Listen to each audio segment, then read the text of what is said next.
Chair. Representatives Menser, Here. Colzar, Here. O'Neill, Present. Andrews, Here. Churches, Present. Wagella, Here. Wozniak, Here. Mueller, Here. Coontz. Here. Mr. Chair, you have a quorum. To adopt the minutes from the April 13, 2023 meeting. Representative Colzar so moves. Without objection, the minutes are adopted. Today, we're taking testimony on House Bill 4233, offered by Representative Churches. Representative Churches makes a motion to adopt the H1 substitute to House Bill 4233. Will the clerk please take the roll? On the motion to adopt the substitute, Chair Hodsma, Yes. Representatives Menser, Yes. Colzar, Yes. O'Neill, Yes. Andrews, Yes. Churches, Yes. Wagella, Yes. Wozniak, No. Mueller, No. Coontz. No. Mr. Chair, you have 7 yeas, 3 nays, 0 passes. Substitute is adopted. Thank you. First, we'll hear from Representative Churches, who will be joined by Matt Race, a teacher from the Grosse Ile Schools.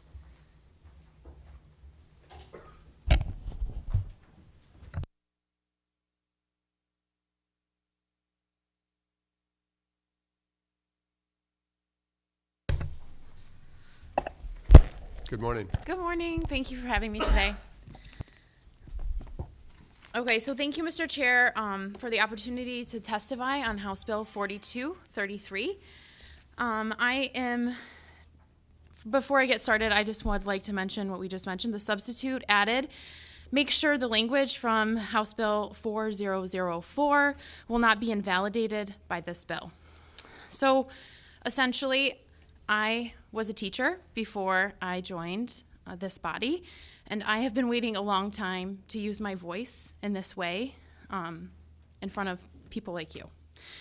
This bill essentially allows union employees, educators, who choose to be part of a union to allow them to have their dues taken out by the district's payroll each month. The history of this bill, PA 53, the former sponsor of this bill was a representative from Holland, Michigan, and they were a business developer at a construction company. They did not have any experience as an educator, and they were not part of a union. So since the passage of PA 53, unions have relied on union stewards like myself. I was a former vice president of our union.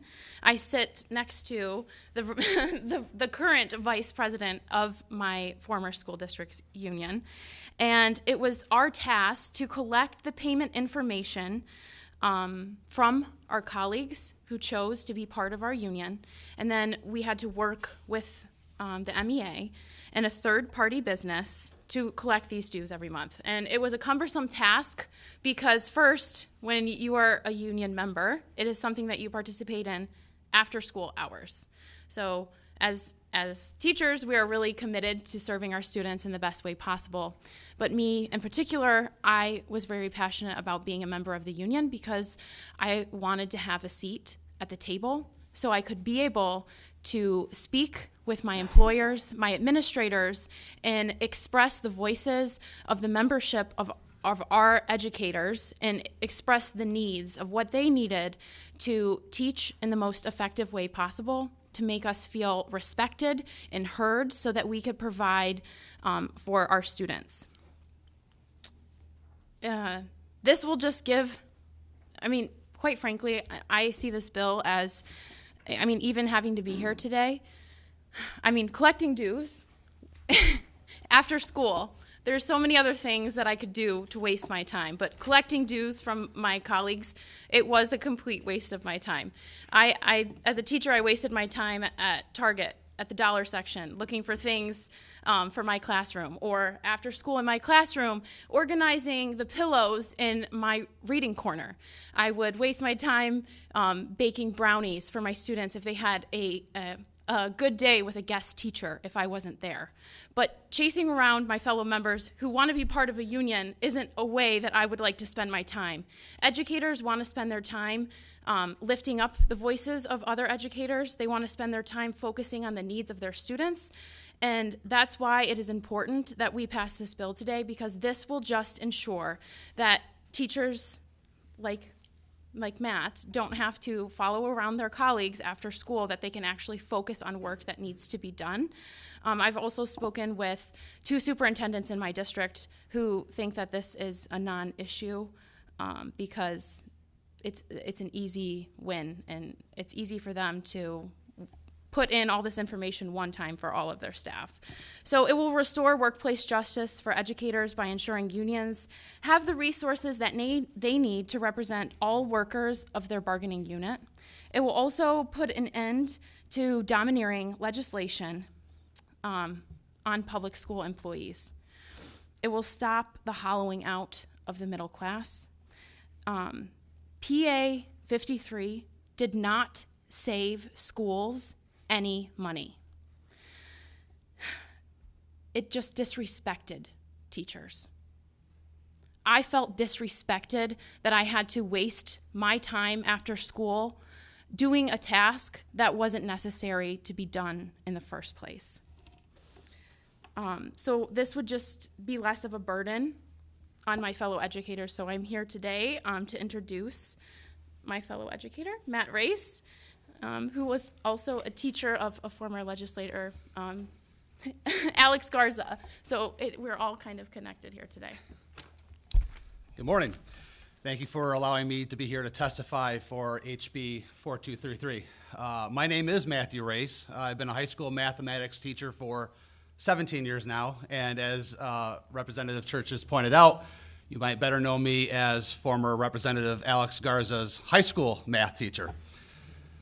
As a high school teacher, I'm passionate about a few things. Pushing students to be successful beyond perhaps what they want to give, whether that's mathematically, whether that's in their role as a citizen, their habits. And number 2 are supporting the educators and my colleagues that do the exact same thing that I do every single day of the school year. As such, I've been a union member ever since I entered the profession back in 2006 as a part of the MEA. I co-founded the GVSU chapter of the SMEA back during my undergrad times. And as Representative Churches points out, I am the current vice president, former treasurer during her time, and current negotiation team lead of the Grosse Ile Education Association. Back in the early 2010s, the state legislature and those in power at that time began attacking the rights, morale, and salaries of educators across this state. The net result was a few things. 1, a flight of teachers out of the classroom. 2, a decrease in self-confidence, morale among those who stayed in the classroom, this feeling of unworthiness. And 3, as evidenced by data, primarily from Western Michigan University, a dramatic decrease in the amount of college students entering their college preparatory programs. College students aren't dumb. They knew exactly what was going on. All of those changes back in the early 2010s affected the kids in the classroom. Perhaps the thought is that it didn't. It only affected the employees or was saving the district money, but it affected the kids in the classroom. Schools now have a much harder time filling positions that ordinarily 15, 20 years ago, they didn't have a hard time filling. So 2 specific examples. My own district, Grosse Ile, had an elementary specials position posted for an extraordinary long time this year because they couldn't find qualified candidates to fill that position. My own children at Benny Elementary School in Allen Park were without an elementary music teacher for the first 3 or 4 months of the school year because they couldn't find a qualified elementary music teacher to fill that position. Even from a very capitalistic viewpoint, When you have fewer candidates applying for jobs, you're going to get a lower candidate that you ultimately hire for that position. And that's been borne out because of the lack of candidates applying for jobs. And as we can trace back, that began in the early 2010s. So I am here today to support this bill in what we as educators hope and expect would be the first and small step to restoring morale among educators in the classroom across this state. This bill, as Representative Churches explained, chiefly will allow educators to have their dues automatically deducted from their paychecks, as had been happening for decades prior to 2010. As a result of that legislation, as Representative Churches explained, the amount of time that educators, paraprofessionals, aides have spent outside of the classroom maintaining membership, collecting dues, tracking down employees whose credit cards may have expired has been cumbersome. All of this has been extremely unnecessary and time-consuming for people, for educators, and for aides and paraprofessionals who want to do other things with their time. So I'm going to speak for educators across this state for a minute in summarizing. One, thank you for Representative Churches for bringing this bill and for asking me to be here today to speak on this. Two, I want to encourage everybody here to support the educators in their district and, as a byproduct, this bill.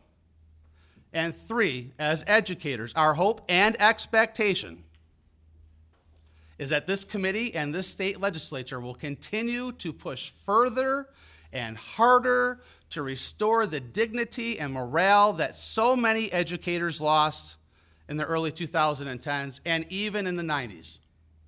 We are counting on you, and thank you for the time to be here.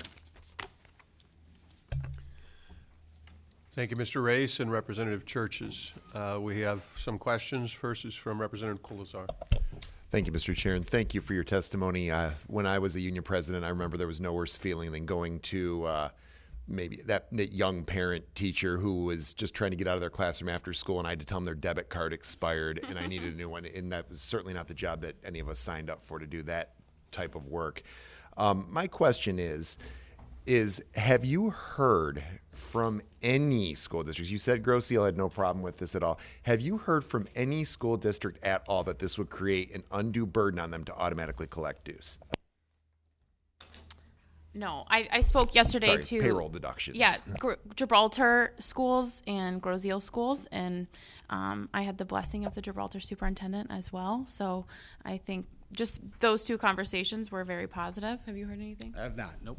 I appreciate it. I've also heard from the Michigan Association from School Administrators saying they have no problem with it either. So thank you. Thank you, Representative Colasar. Representative Mueller. Thank you, Mr. Chair. I'm kind of new to this union stuff, so I'm not trying to sound ignorant, but I was in a union, but it was a police union, so our dues were automatically taken out. But if it's that important to be part of the union, and you're talking about educators being smart and intelligent, if your union dues are $600 a year, couldn't you just call your bank and say, I want this much debited out every month, and you pay your union dues? If you want to be part of the union, is it some of your responsibility, or does this bill not allow you to do that? Is that what repeals it, or you're not allowed to pay it yourself, or what? I don't know. So this is a Do measure you need a of law to convenience. pay union dues?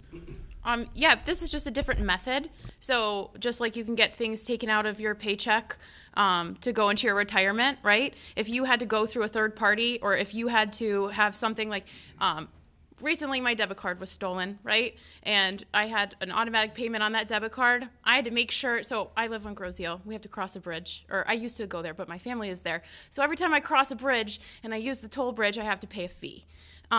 But I have one of those fast passes so you can just keep driving, right? I'm a very responsible person. I consider myself intelligent, and I also I pay my bills, but it's not like coming out of my paycheck. If it was coming out of my paycheck, it'd be easier. I could just cross the bridge whenever I wanted.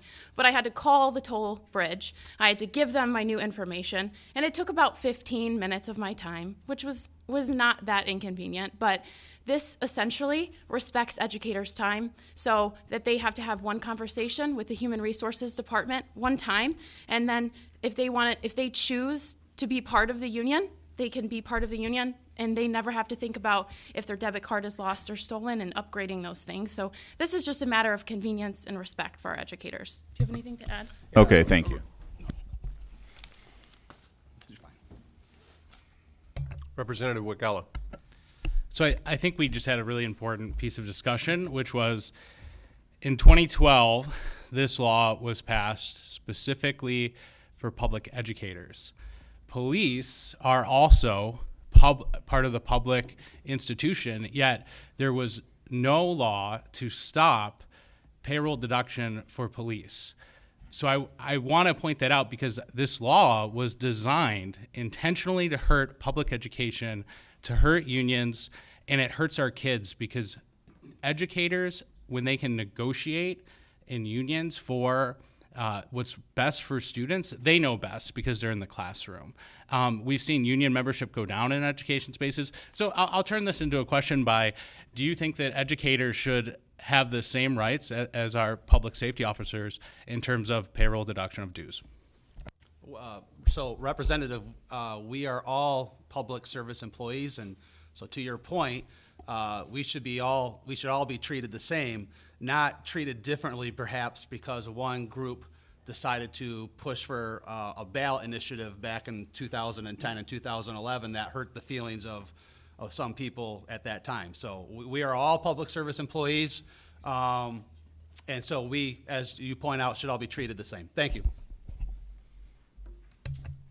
Thank you, Representative Wigella. Representative Wozniak. Thank you, Mr. Chair. Thank you for your testimony. I find on the last page of the substitute an appropriation for $1 million, and it includes hiring staff, responding to public inquiries. Can you tell me what that $1 million is really going to be used for, rather than educating our students? I wouldn't be able to speak to it specifically, but I will have our staff email you and let you know what that is about.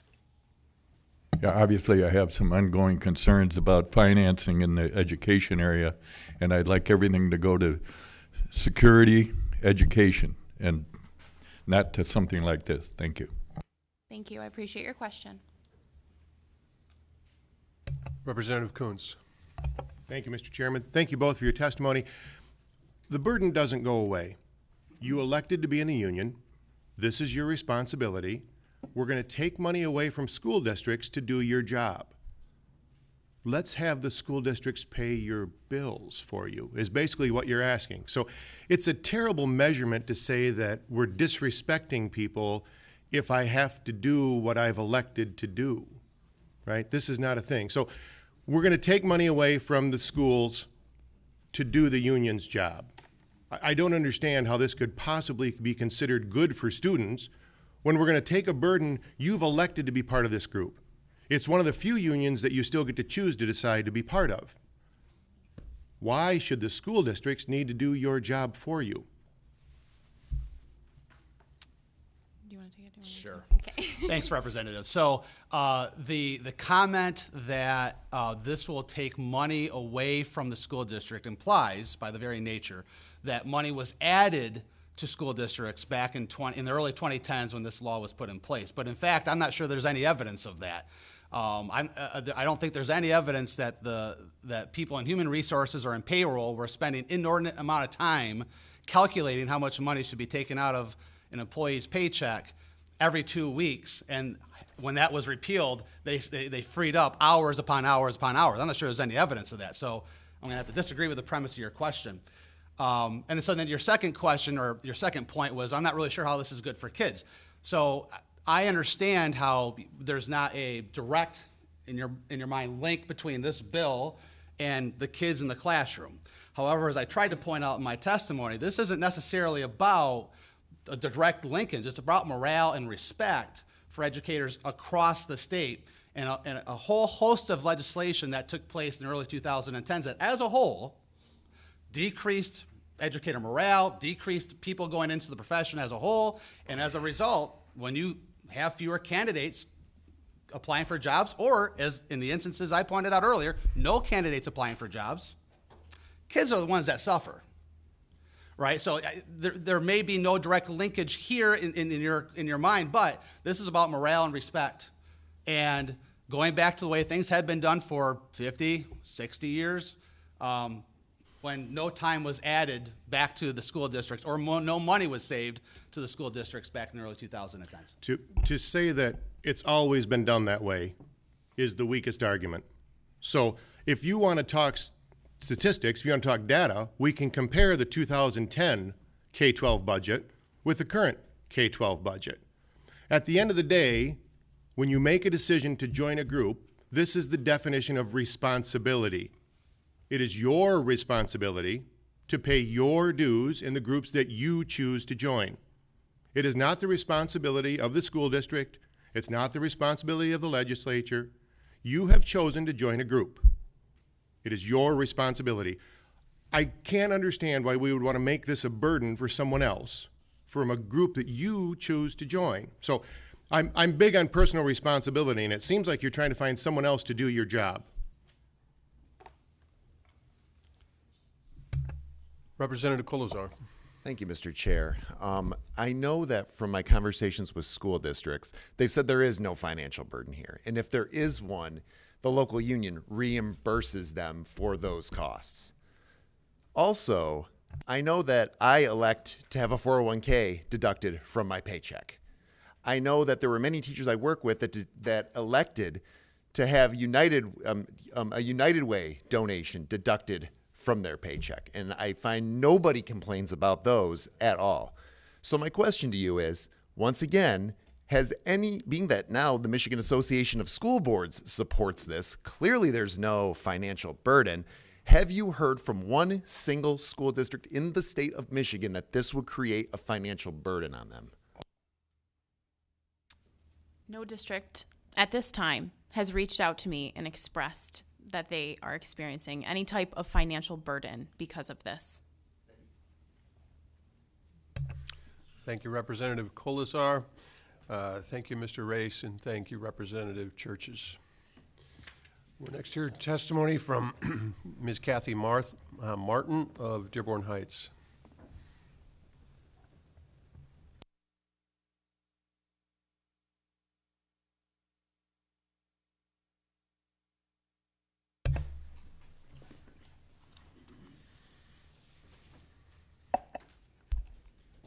Good morning. Good morning. Good morning, Chair. Good morning, Committee. Thank you for letting me be here to speak about House Bill 4233. I'm here today representing the Dearborn Federation of Teachers, AFT Local 681. I am the president as of January, and I have been in the district for 20 years. So I was there when dues were automatically deducted from my paycheck, and then I was there when the shift happened. And now I'm here to ask that we go back to how things were. Having the dues directly deducted from our paycheck is beneficial, and I see there's no harm in it at all. This would allow members to simply check a box during their intake process. When you are hired as a new teacher, you fill out several forms. And actually, as Rep. Colasar said, I actually do have United Way deducted from my paycheck, and it has been since my first year in the district. I do have my FSA deducted from my paycheck. I have many things deducted, and all that requires is for me to check a box, and during the intake process, whoever it is in payroll or HR checks that box, and it happens. Now, with the whole third-party system, we need to find people, and then for us, the process needs their account number and their routing number. Many things people no longer know, and then they have to complete these forms, And if they choose to move banks, if they don't have enough money in their bank account, their account becomes overdrawn because of these dues. Whereas if it were deducted from their paycheck, they would not incur any costs if their accounts were overdrawn. And if they moved banks, they would not have to reach out and go through the inconvenience of trying to re-sign up. Again, the only burden this would put on the employer is checking a box, just like they check the United Way box, just like they check my retirement box. So this would only benefit members and not harm employers. This would, as Mr. Race said, improve morale because people wouldn't have to worry about the little things that tie them down. I like to think that I'm a responsible person, but I'm also a very busy person. And unfortunately, I have lost my debit card more than I care to admit. And to tell you the process that it's just very annoying. I've already lost my debit card, and now I have to call my child care people to update it, and then I have to call my union to update it. If I could just alleviate that, it would make things much simpler for me as a parent and as an educator. So I am grateful for Representative Churches for bringing this bill, and I hope it passes because there is no downside to it. Thank you. You're welcome, and thank you, Ms. Martin. Questions of Ms. Martin? Thank you for your testimony this morning. Next witness is Rick Catherman. He's a retired MEA member from South Haven.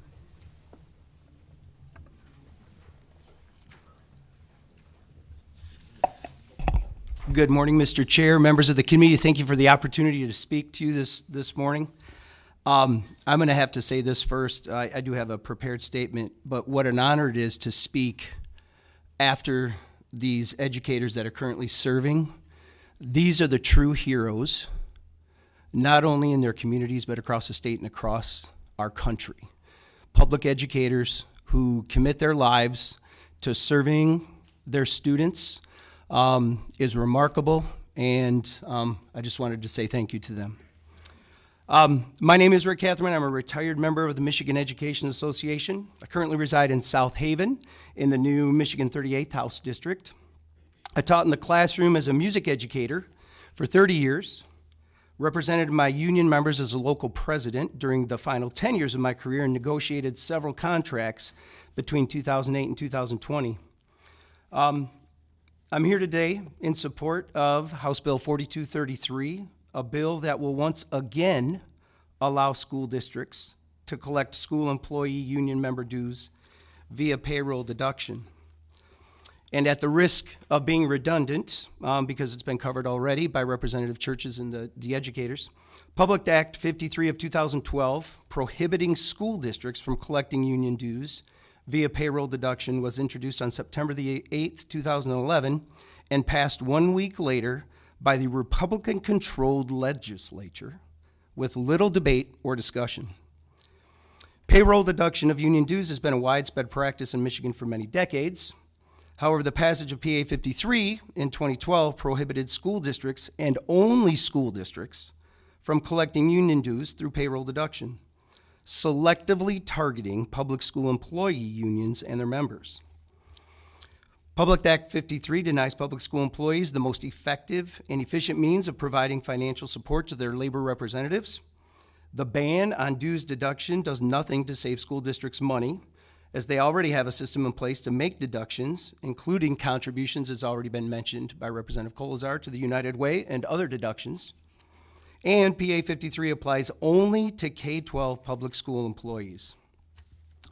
This law, along with others that were enacted beginning in 2011, were intentionally designed to weaken educators' fundamental workplace rights, silence their voices on classroom issues, and harm their union's ability to advocate for rank-and-file school employees and the students they serve.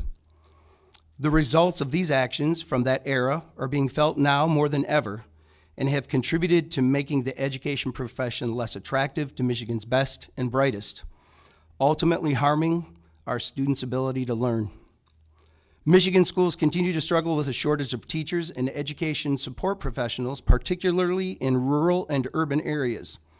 Recent action in the state legislature will attempt to address this issue through increased funding for local schools, long awaited, and initiating programs designed to attract talent to the education field. The rollback of harmful laws such as PA 53 targeting educators and their ability to collectively bargain over their working conditions will also help in empowering current and future educators and strengthening the education profession as a whole, leading to greater outcomes for all Michigan students. I ask that all of you support HB 4233 to repeal PA 53 of 2012 and once again allow school districts to collect union dues via payroll deduction, affording educators and their unions the same rights as other public and private sector union members already realize. Thank you, Mr. Chair. I appreciate the time to testify today. You're welcome, and thank you, Mr. Catherman. Are there any questions for Mr. Catherman? Representative Coons. Have you spent much time in human resources? As an educator, I didn't spend much time in human resources beyond the fact that I was asked to participate in several interviews for school administrators and fellow teachers. I had several conversations with members of human resources or school district representatives that worked in human resources, but that's the extent to my probably experience. When we come here and you pontificate of the savings of the Human Resources Department that you have not participated in, it brings questions to your testimony. So my question to you is, without a doubt, every union member steps up and says this is a great thing for the unions. You're trying to shift the burden to the school district. You're trying to find someone else to do your job. How is that fair to the students? What I'm asking is that teachers be treated as other professionals in unions across the state of Michigan and allow the school district to deduct their dues from their payroll check. That's what I'm asking you to do, and I believe that that's what this legislation does. I would be glad to talk with you. We can expand this, because you're right. I think everyone should be personally responsible for their decisions. And I believe every teacher that I knew and know is. Well, then we don't need to be here today. If they're responsible for their decisions, Sure. don't make this someone else's job. Well, I guess from the respect standpoint that has been so eloquently addressed already by the educators in the room, that this is a way that you as state lawmakers can show your appreciation and respect by alleviating that burden. Because as a responsible dues-paying member, if it's being deducted from my paycheck, I know that I would check my paycheck as I would any other to make sure that it's accurate. I know that we were responsible to provide the information to the school district in terms of our members, the amount of dues to be deducted, so that part, and then the school district did their part as well, I guess. Correct, their part. And that's what I'm saying. You're asking the school district to do your part. So I'm just amazed that we can't even admit that there is going to be a burden to the school. Someone has to do this. Someone has to do this job. And you don't want to do it, and I understand, and the union representative doesn't want to do it either. He doesn't want to do his job. I understand that. They did it for years prior to 2000. It's always been that way. Is that the argument? Well, the argument is that prior to 2012, there were less directed attacks at public school employees. That's a perception. So at this point, we're going to go on to a question of Representative Wagella. So I have kind of a small statement than a question, but since this law has come into place, again, union membership has gone down. Teacher pay relative to other states has gone down in Michigan. We're in a teacher shortage, so I think there are some connections there. But I think the idea of responsibility and choice, my understanding, in 2012, I was 1 year out of high school. So, but I asked this question because, in terms of responsibility, educators still had to choose to opt into this service, right? There's still choice in that, and there's still responsibility saying, hey, I want payroll deduction as well. And that's correct? Yes. Okay, Yep. that was it. Right. And I'd be happy to have a further conversation with the representative at any time. Thank you. Representative Kolazar. Thank you, Mr. Chair. During this committee hearing, I have heard from the Michigan Association of School Administrators saying it's, quote, like flipping a switch with no burden at all. Michigan Association of School Boards supports it. So have you heard of any burdens from any school district? Is there any credence to the argument this creates a burden on school districts? Not that I'm aware of, Representative. Thank you. And you and the other members of this committee that are educators, and I still can consider you educators, even though you're serving your new capacity, can speak to this as well as, if not better than anyone else. And I guess my other question would be, I am very, very supportive of the fact that our police officers and our firefighters' union dues are auto-deducted. I think it's great, and it should always stay that way. Absolutely, and I consider those. I'm sorry. Do we agree that just putting teachers on that same and education support personnel on that same footing is just fair and good practice? Absolutely, and I consider our law enforcement and firefighters to be very responsible citizens as well. Likewise, thank you. Representative Wozniak. Thank you, Mr. Chair. Thank you for your testimony and your service over the years. I really appreciate that. We need people in public service. But your approval of this bill would allow $1 million to be appropriated for dues collection, union dues collection, and as Rep. Kuntz said, that shouldn't be our job, it should be somebody else's job. But with that $1 million, are you saying you favor dues collection over books, security, any other thing, item that could help the school system itself? I consider, and I think data proves my point, that the most important factor in a child's success is the teacher in front of them in the classroom. And this legislation, if passed, will alleviate, and I even hate to say it, a burden on those teachers so that they can focus more of their time on their students in the classroom. And okay, so you know that our appropriations for education have gone up tremendously.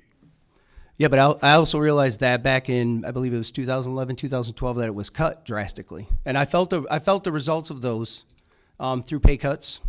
There's other legislation or other laws that were passed and burdens placed on educators at that time. But yes, I understand that, especially most recently, that finally appropriations to public education are going up. Yes.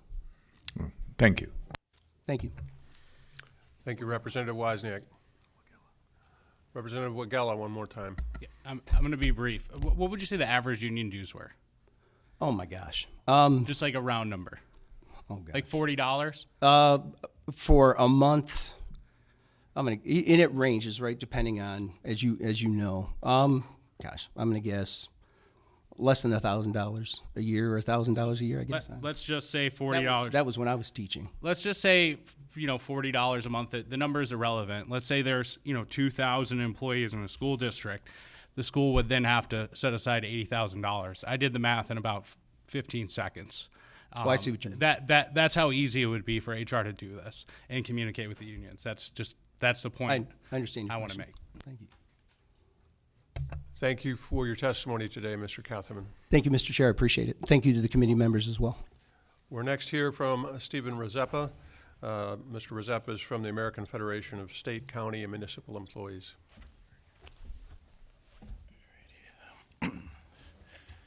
Good morning, everybody, and thank you, Mr. Chairman, Representative Churches, and all the committee members here today for having me. For those that don't know me, my name is Stephen Rezeppa. I'm the Political and Legislative Director for AFSCME Council 25. AFSCME stands for the American Federation of State, County, and Municipal Employees. And amongst a wide variety of occupations touching just about every type of work in every corner of the state, we represent several thousand public school employees in Michigan.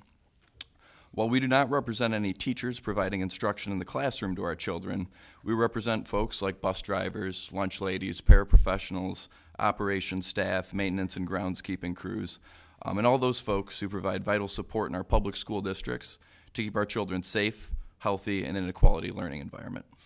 I'm here today to testify on their behalf in support of House Bill 4233 because, above all else, public school employees deserve the same rights in the workplace as everyone else. In addition to the wonderful teachers providing instruction in our classrooms and online throughout the pandemic, we saw how valuable the work is that AFSCME members do in our schools. These vital support staff personnel continue to work every day disinfecting and cleaning our buildings and public spaces, providing and delivering meals to students at home and out in the community, and so much more to help our kids and their families stay both safe and connected. These workers are often some of the lowest paid in the district, and in turn, often their work goes underappreciated. They work hard, care deeply about the districts and the children that they help serve, and deserve a level playing field. It should come as little surprise that many in these positions struggle to make ends meet or get by on just one income. With so many other daily worries to juggle, why must public school employees face the additional burden of remembering to write monthly checks or provide credit card information when it is not made this difficult in any other line of work? It is important to remember that anyone paying union dues in a public school district is doing so voluntarily, and that will continue to be the case even after the repeal of so-called right to work. If someone is voluntarily elected to pay union dues, they should not face additional undue burdens in doing so just because of the sector that they work in, and especially because the work they do is for the public good. When this law was enacted nearly a decade ago, specifically targeting the rights of school employees, it was done so punitively and frankly without much basis as sound public policy. There was even testimony at the time from various school districts around the state in opposition to the original law to the prohibition of dues checkoff as unnecessary, divisive, and sometimes actually creating new administrative burdens for the district. When every other sector can negotiate over payroll deductions for union dues like this, and workers continue to be allowed to make those payroll deductions to local food banks, United Ways, to pay insurance premiums into their retirement accounts and the likes, it's tough to argue that this law was enacted for any reason other than to punish public school employees and the unions that they organize together in. We look forward to working with you to reverse this policy with this bill's passage, and I thank you for your time. And on behalf of AFSCME Council 25, I would urge your yes vote on House Bill 4233 to level the playing field for public school employees and their ability to join together in a union. Thank you. You're welcome, and thank you, Mr. Rezeppa. Any questions of Mr. Rezeppa? Thanks again for your testimony this morning. Thank you. We're next here from Lakia Wilson, a Detroit teacher and a member of DFT Local 231.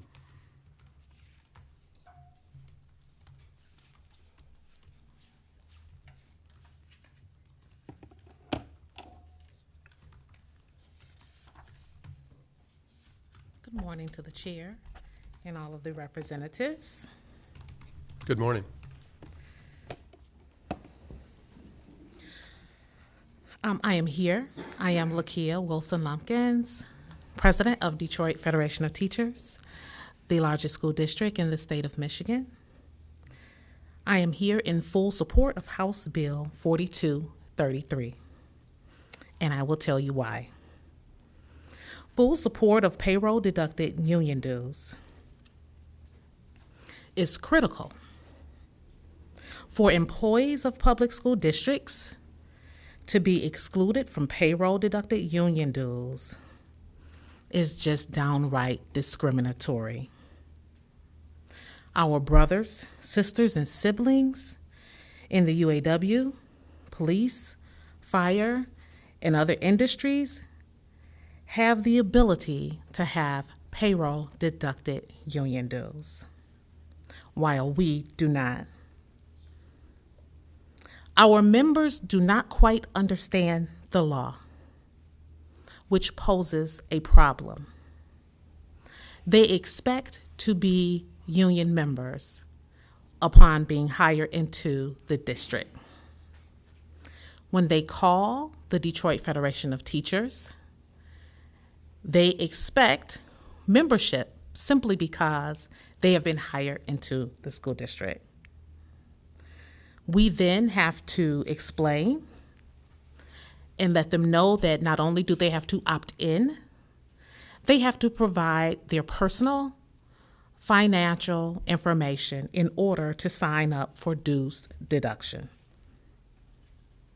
The hardship is on the employee. When they come in to the district from other industries, whether it's the casino, automotive, municipal, or wherever, there are union dues deducted through the employer payroll. They believe the same to be true in the school district.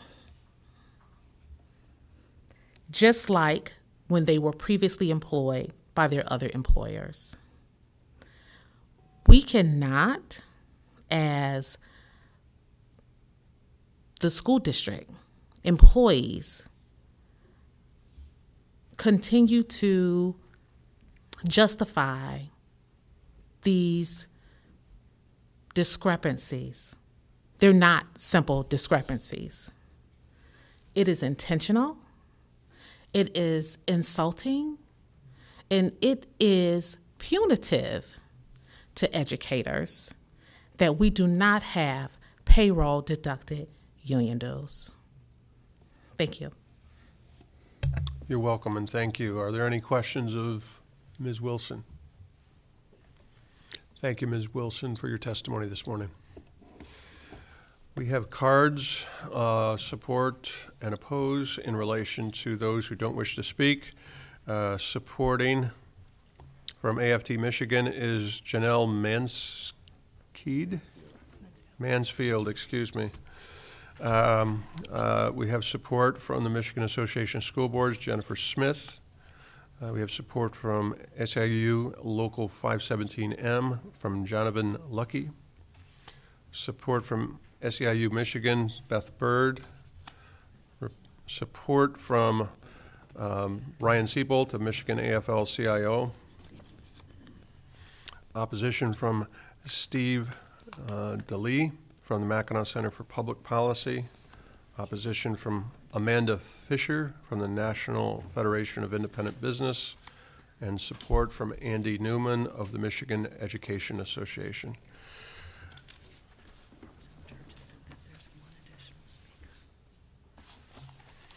Apparently, we have one additional speaker. I've just been told down the line, and I'm not sure who that is. I don't have a card, but it might be Mr. and Ms. Gilbert Thomas.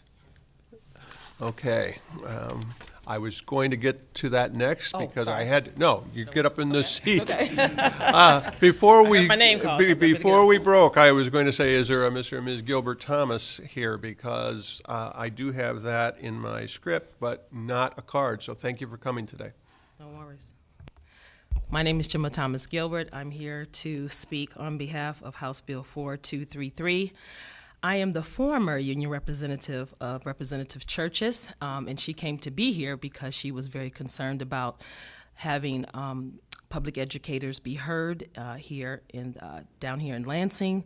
And she said, Gemma, we need to find someone that is going to really understand what we need, for our students. And I said, well, how about you? And she said, what? I said, how about you?